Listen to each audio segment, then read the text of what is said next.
Hi friends, ನಮಸ್ತೆ. Welcome back to my YouTube channel. ಹೇಗಿದ್ದೀರಾ? ಚೆನ್ನಾಗಿದ್ದೀರಾ ಅಂತ ಭಾವಿಸ್ತಾ ಬನ್ನಿ ಇವತ್ತಿನ ಬ್ಲಾಗನ್ನು ಸ್ಟಾರ್ಟ್ ಮಾಡೋಣ. ಇನ್ನೂ ಚಾನಲ್ನ ಯಾರೆಲ್ಲ ಸಬ್ಸ್ಕ್ರೈಬ್ ಮಾಡ್ಕೊಂಡಿಲ್ಲ ಪ್ಲೀಸ್ ಸಬ್ಸ್ಕ್ರೈಬ್ ಮಾಡಿಕೊಂಡು ಲೈಕ್ ಮಾಡಿ.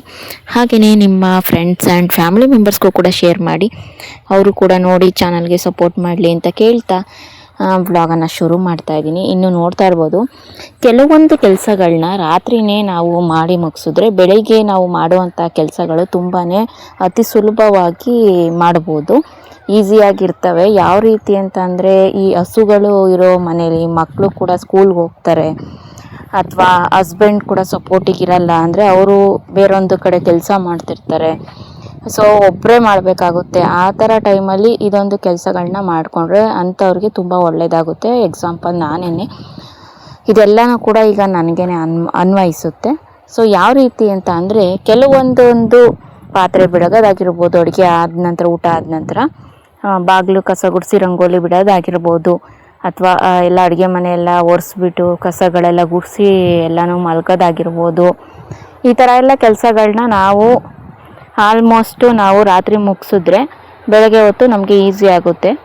ಕೆಲವೊಂದೊಂದು ಮೂಢನಂಬಿಕೆನ ನಾವು ಬಿಟ್ಬಿಡಬೇಕು. ಹೇಳ್ತಾರೆ ಕೆಲವೊಬ್ಬೊಬ್ರು ಏನು ಹೇಳ್ತಾರೆ, ರಾತ್ರಿ ಹೊತ್ತು ಕಸ ಗುಡಿಸ್ಬಾರ್ದು, ಆಚೆ ಹಾಕ್ಬಾರ್ದು ಅಂತ. ರಾತ್ರಿ ಹೊತ್ತು ಕಸನ ಆಚೆ ಹಾಕ್ಬಾರ್ದು ಅನ್ನೋದು ಗೊತ್ತು, ಕಸನೇ ಗುಡಿಸ್ಬಾರ್ದು ಅನ್ನೋದು ಸುಳ್ಳು. ಕಸ ಗುಡಿಸ್ಬಿಟ್ಟು ಒಂದು ಇದಕ್ಕೆ ಕವರ್ಗೋ ಏನಕ್ಕೋ ಹಾಕಿ ಸೈಡಲ್ಲಿ ಇಡಿ, ಸಾಕು, ಆಯಿತಾ? ಅದು ಓಕೆ, ಒಪ್ಕೊತೀನಿ. ಅದಾದಮೇಲೆ ನೆಲ ಒರೆಸೋದು ತಪ್ಪು. ಆಲ್ಮೋಸ್ಟು ನೀವು ನಂಬ್ತಿರೋ ಬಿಡ್ತಿರೋ ಐನಾರು ಮನೆಗಳಲ್ಲಿ, ಪೂಜಾರು ಮನೆಗಳಲ್ಲಿ ಕೆಲವರು ಅವರೇ ಹೇಳ್ತಾರೆ ನೆಲ ಒರೆಸ್ಬಾರ್ದು ರಾತ್ರಿ ಹೊತ್ತು ಅಂತ. ಬಟ್ ಏನು ಗೊತ್ತಾ ಫ್ರೆಂಡ್ಸ್, ಅವರೇನೆ ಬೆಳಗ್ಗೆ ಮಾಡುವಂಥ ಕೆಲಸಗಳು, ಜೀವನ ಯಾವ ರೀತಿ ಇರುತ್ತೋ ಆ ರೀತಿ ಹೊಂದ್ಕೊಂಡು ಹೋಗ್ಬೇಕಾಗುತ್ತೆ. ಕಷ್ಟಗಳೇ ಇವಾಗ ನಾವು ಅದು ಮೂಢನಂಬಿಕೆ ನಂಬ್ಕೊಂಡು ಹೋಗ್ತಾಯಿದ್ರೆ ನಾವು ಹೊರಗಡೆ 6 ಗಂಟೆ ಮೇಲೆ ಹೊರಗಡೆ ಇರಲೇಬಾರ್ದು. 6 ಗಂಟೆ ಒಳಗಡೆನೇ ಮನೆ ಸೇರ್ಕೋಬೇಕು. ಲಕ್ಷ್ಮಿ ಹೊರಟೋಗ್ಬಿಡ್ತಾಳೆ. ನಾವು ದುಡಿದವ ಅಲ್ಲೇನು ಕೆಲಸದಲ್ಲೇನು 6 ಗಂಟೆ ಒಳಗಡೆನೇ ಹೋಗ್ಬೇಕು ಅಂತ ಹೇಳಿದ್ರೆ ನಿಜವಾಗ್ಲೂ ಬಿಡ್ತಾರಾ? ನಮ್ಮ ಕೆಲಸ ಅಷ್ಟೊಳಗಡೆ ಆಗೋಗುತ್ತಾ? ಅಥವಾ ನಾವು ಬರೋದೊಂದು 5-10 ನಿಮಿಷ ಲೇಟ್ ಆಯಿತು ಅಂತ ಅಂದ್ರೂ ಕೆಲಸದಲ್ಲಿ ಒಪ್ಕೊತಾರ?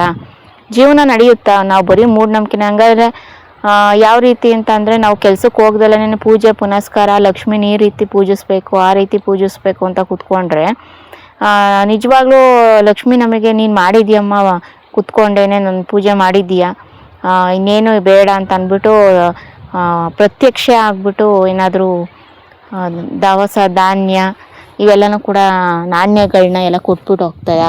ಇಲ್ಲ, ನಾವು ಕಷ್ಟಪಡಬೇಕು. ಕೈ ಕೆಸರಾದ್ರೇ ಬಾಯಿ ಮೊಸರು. ಈ ರೀತಿ ಆದಷ್ಟು ನಾನು ಹೇಳೋದು, ಮೂಢನಂಬಿಕೆನ ಬಿಟ್ಬಿಟ್ಟು ಅದೇನು ಕೆಲಸಗಳನ್ನ ನಾವು ಮಾಡ್ಕೋಬೇಕು. ನಾನಂತೂ ಇಷ್ಟು ಕೆಲಸಗಳನ್ನ ಮಾಡ್ತೀನಿ. ನಾನು ಫ್ರೆಂಡ್ಸ್, ಇದು ಕೆರಗೋಡಿ ರಂಗಾಪುರ ಅಂತ ಅಂದ್ಬಿಟ್ಟು ಎಷ್ಟು ಇದನ್ನು ನಂಬ್ತಾ ಇದ್ದೆ ಅಂದರೆ, ನಾನು ಮುಂಚೆ ಸಿಕ್ಕಾಪಟ್ಟೆ ನಂಬ್ತಾ ಇದ್ದೆ. ಮತ್ತೆ ನಾನು ಕೈ ಬಿಟ್ಟಿದ್ದೆ. ಇವಾಗ ಮತ್ತೆ ನಾನು ಈ ದೇವಸ್ಥಾನ ನಂಬಬೇಕು. ಇದನ್ನು ನಂಬಬೇಕಾದ್ರೆ ನನಗಿಷ್ಟು ಒಳ್ಳೆಯದಾಗಿತ್ತು ಅಂದರೆ ಫ್ರೆಂಡ್ಸ್, ಸತ್ಯವಾಗ್ಲೂ ಅಷ್ಟು ಒಳ್ಳೆಯದಾಗಿತ್ತು ನನಗೆ. ಈ ದೇವಸ್ಥಾನಕ್ಕೆ ಬಂದಮೇಲೆ ಎಷ್ಟೋ ಖುಷಿ ಆಗ್ತಾಯಿದೆ.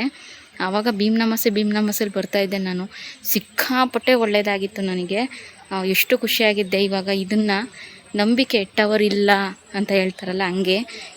ತಿಪ್ಟೂರ್ ಹತ್ರ ಇರೋದು ಕೆರಗೋಡಿ ರಂಗಾಪುರ ಅಂತ. ಯಾರಿಗೆಲ್ಲ ಗೊತ್ತಿದೆ ಕಮೆಂಟ್ ಮಾಡಿ. ಸಿಕ್ಕಾಪಟ್ಟೆ ನಂಬಿಕೆ ಮಾತ್ರ. ಇಲ್ಲಿ ಗುರುಪರದೇಶಿ ಕೇಂದ್ರ ಇದೆ ಅಲ್ವಾ, ಮೊದಲನೇವ್ರದಂತೂ ಬೆಳ್ಳಿದು ಪೂರ್ತಿ. ಅದ್ರ ಮುಂದೆ ಭಜನೆ ಮಾಡೋಕ್ಕೆ ಅಂತ ಕುತ್ಕೊತಾರಲ್ಲ ನೈಟ್ ಹೊತ್ತು, ಸಿಕ್ಕಾಪಟ್ಟೆ ಒಳ್ಳೆಯದಾಗುತ್ತೆ. ಕೇಳ್ಕೊಂಡು ಕುತ್ಕೊಂಡ್ರೆ ಅಷ್ಟು ಒಳ್ಳೆಯದಾಗುತ್ತೆ. ಒಂದು ಸತಿ ವಿಸಿಟ್ ಮಾಡಿ ತಿಪ್ಟೂರ್ ಹತ್ರ ಕೆರಗೋಡಿ ರಂಗಾಪುರ. ಫ್ರೆಂಡ್ಸ್, ಹಾಗೆ ಹೇಳ್ದಂಗೆ ನಾನು ಅದನ್ನೇ ಹೇಳ್ತಾ ಇಲ್ವಾ, ಬೆಳಗ್ಗೆನೇ ಎಲ್ಲ ಕೆಲಸಗಳನ್ನ ಮುಗಿಸ್ಕೋಕ್ಕಿಂತ ಮುಂಚೆ ರಾತ್ರಿಯೇ ಆದಷ್ಟು ಕೆಲಸಗಳನ್ನ ಮುಗಿಸ್ಕೊಳ್ತೀನಿ. ಏನಂತ ಅಂದರೆ, ಅಡುಗೆ ಆದಮೇಲೆ ಪಾತ್ರೆ ಬೆಳಗೋದಾಗಿದ್ದು ಇದು ಪ್ರತಿದಿನ ಒಂದೇ ಥರ ಇರೋಲ್ಲ ಬಿಡಿ. ಸ್ವಲ್ಪ ದಿನ ಫ್ರೀ ಆಗಿದ್ದರೆ ಮೈಯೆಲ್ಲನೂ ಕೂಡ ಆವಾಗ ಕೆಲಸಗಳನ್ನ ಮಾಡ್ಕೋಬೋದು. ಒಂದಷ್ಟು ದಿನ ಆದಷ್ಟು ಕೆಲಸಗಳನ್ನ ಡೇ ಟೈಮು ಜಾಸ್ತಿನೇ ಮಾಡಿರ್ತೀವಿ, ದನಗಳು ಇರೋದ್ರಿಂದ. ನೈಟ್ ಹೊತ್ತು ತುಂಬ ಸಾಕಾಯಿತು, ಬಾಡಿಗೂ ರೆಸ್ಟ್ ಬೇಕು ಅಂದಾಗ ಒಂದೊಂದು ದಿನ ಬೆಳಗ್ಗೆನೂ ಬೆಳ್ಕೊಳ್ತೀವಿ. ಈ ರೀತಿ ನಾನು ಆದಷ್ಟು ರಾತ್ರಿ ಹೊತ್ತೇ ಬೆಳಗೋದಕ್ಕೆ ಇಷ್ಟಪಡ್ತೀನಿ. ಮಕ್ಕಳು ಬೆಳಗ್ಗೆ ಎದ್ದು ಎಷ್ಟು ಬೇಗ ಟೈಮ್ ಆಗುತ್ತೆ ಅಂತ ಗೊತ್ತಾಗಲ್ಲ. ಇನ್ನು ಫ್ರೆಂಡ್ಸ್ ಯಾವ ರೀತಿ ಇರುತ್ತೆ ಅಂತಂದರೆ, ಇನ್ನು ಒಂದು ಹಸು ಇತ್ತು, ಇವಾಗ 2 ಹಸು ಇದೆ.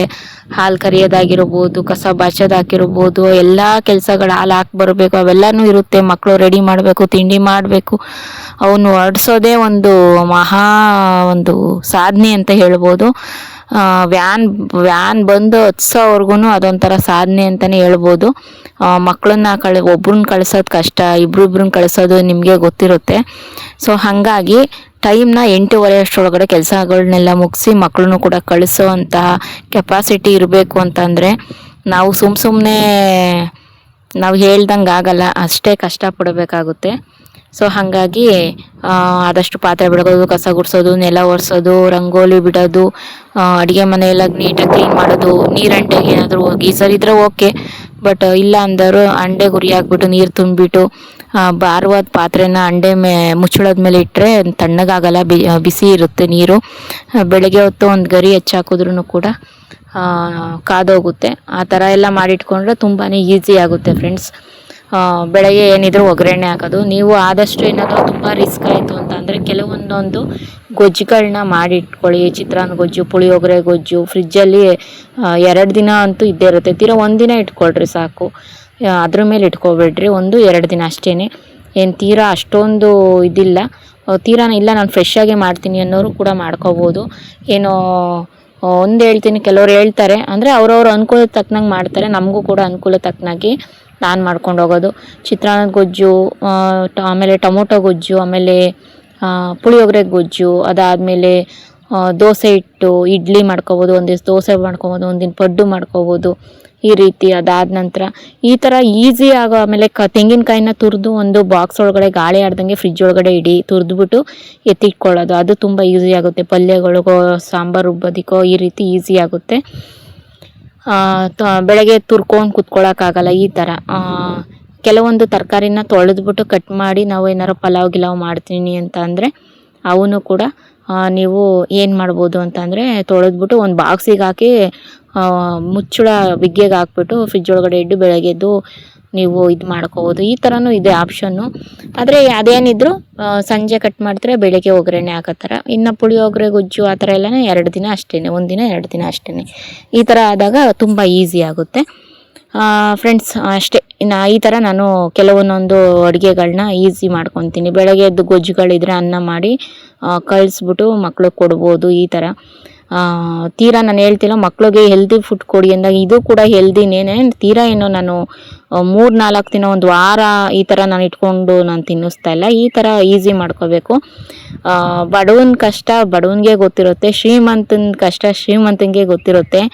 ಬಡವ ದುಡ್ಡನ್ನ ದುಡಿಯೋದಕ್ಕೆ ಕಷ್ಟಪಡ್ತಿರ್ತಾನೆ. ಅಂದರೆ ಉಳಿಸೋದಿರಲಿ, ದುಡಿಯೋದಕ್ಕೆ ಅವತ್ತಿಂದ ದುಡ್ಡು ಆದರೆ ಹೊಟ್ಟೆಪಾಡಿಗೆ ಅಂತ ಅವನು ಕಷ್ಟಪಡ್ತಿರ್ತಾನೆ ದುಡಿಯೋದಕ್ಕೆ. ಈ ಶ್ರೀಮಂತ ಅಲ್ಲಿ ಇಲ್ಲಿ ಸಂಪಾದನೆ ಮಾಡಿರೋ ದುಡ್ಡೆಲ್ಲನೂ ಕೂಡ ದುಡ್ಡು ಹೆಂಗೆ ಉಳಿಸೋದು, ಹೆಂಗೆ ಇನ್ಕಮ್ ಟ್ಯಾಕ್ಸು ರೈಡ್ ಹೆಂಗೆ ಮಾಡ್ತಾರೆ, ಅದರಿಂದ ನಾನು ಹೆಂಗೆ ಪಾರಾಗೋದು ಅನ್ನೋ ಥರ ಅವನು ಯೋಚನೆ ಮಾಡ್ತಿರ್ತಾನೆ.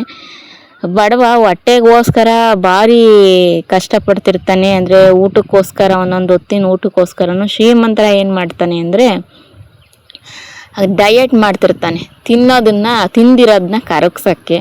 ಆ ಜಿಮ್ಮು ಈ ಜಿಮ್ಮು, ಆಮೇಲೆ ಈ ಥರ. ಬಡವಂಗೇನು ಹೊಟ್ಟೆಗೆ ಇಟ್ಟಿಲ್ಲ, ಇನ್ನು ಕಾಯಿಲೆ ಎಲ್ಲಿ ಬರುತ್ತೆ, ಕಾಯಿಲೆ ಬಂದ್ರೂ ಅವನಿಗೆ ತೋರಿಸ್ಕೊಳ್ಳೋವಂಥ ಕೆಪಾಸಿಟಿ ಇರಲ್ಲ. ಶ್ರೀಮಂತರಂಗೆ ಹೊಟ್ಟೆಯಲ್ಲಿ ಫುಲ್ಲು ಲೋಡಾಗಿ ಬರೋ ಕಾಯಿಲೆ ಎಲ್ಲ ಬಂದು ಆ ಕಾಯಿಲೆನ ನಿವಾರಿಸೋದಕ್ಕೆ ಕೊನೆಗೆ ಅವನು ಡಯಟ್ ಮಾಡ್ತಿರ್ತಾನೆ ಊಟ ಇಲ್ದಲೇನೆ. ಅಂದರೆ ಇವನಿಗೆ ಇಲ್ದಲೇ ಇರಂಗಿರ್ತಾನೆ ಯಾರು ಶ್ರೀಮಂತ. ಯಾಕೆ ಹೇಳಿ, ದುಡ್ಡಿರುತ್ತೆ ಬಟ್ ಊಟ ಇರುತ್ತೆ ಮುಂದ್ಗಡೆ.